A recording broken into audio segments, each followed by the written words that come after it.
Searching for the origin of human life and civilization. Let me first show everyone a chart. Scientists around the world today are searching for the origins of human life and civilization.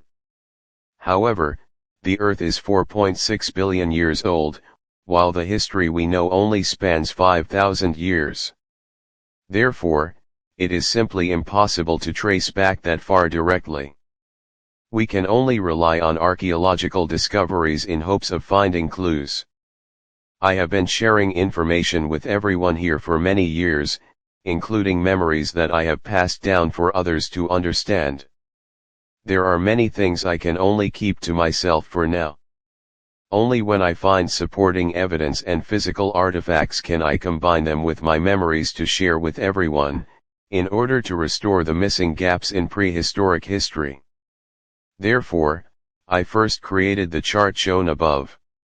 To ensure that people in future generations today would not fail to understand or recognize the messages left behind by our Hongshan ancestors in their artifacts, we the sun gods deliberately left, in over 140 different types of Hongshan artifacts of all sizes, unique tool marks that improved throughout different periods, marks that later generations would never be able to replicate. Because of these prehistoric Hongshan tool marks, we can authenticate and restore events from our prehistoric past. I have previously said, in the universe, Buddhas existed long ago. Moreover, in the realm of the Buddha, there are countless Buddhas, millions upon millions. This chart begins with the Buddha placed at the very top, because during the Hongshan period, a great number of Buddha-shaped artifacts indeed appeared. Let me share one Hongshan dragon-shaped artifact as an example. When the roughly 2 cm round dot on the dragon's head is magnified, it astonishingly reveals a Buddha figure carved using fabric textured line techniques. Enlarging this pattern further even shows a person sitting cross-legged before the Buddha. Below is a Hongshan Buddha head carved from Zhuoyan jade from Liaoning. It is very heavy and nearly 50 cm tall.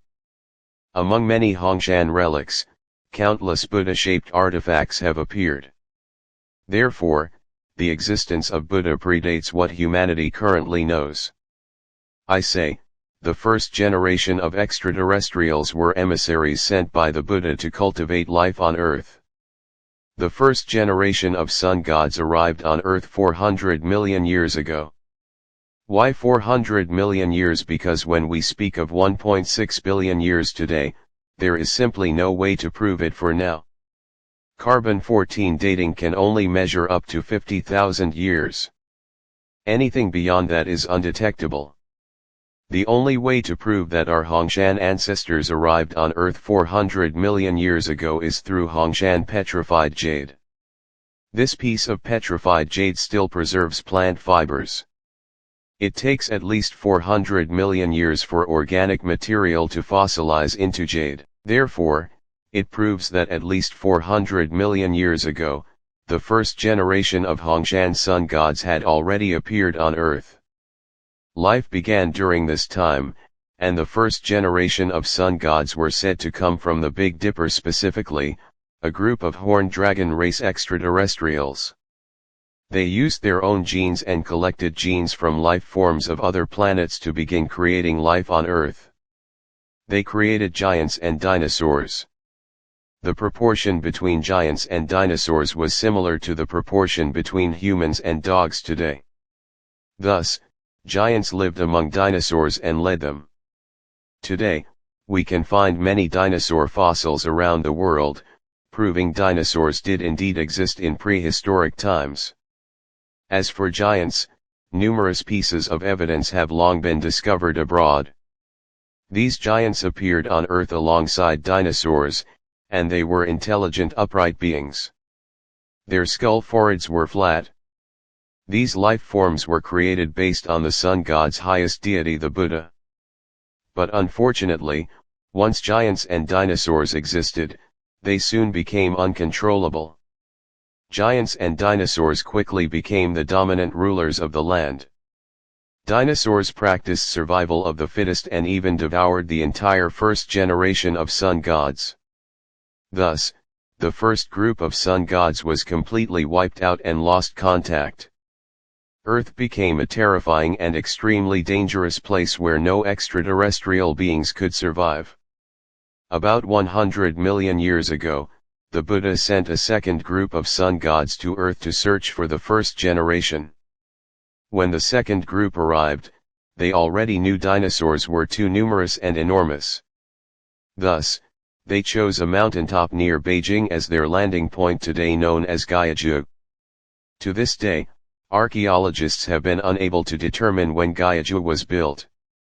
Fortunately, I finally found a Hongshan flying saucer made from meteorite material that recorded the events related to Gyeongju.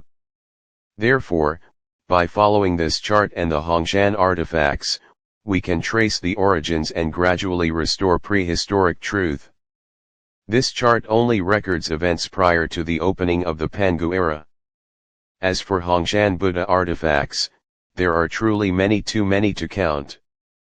They also support the claim that before Shakyamuni attained enlightenment, when his disciples called him Buddha, he replied, "I am not the Buddha, countless Buddhas existed before me."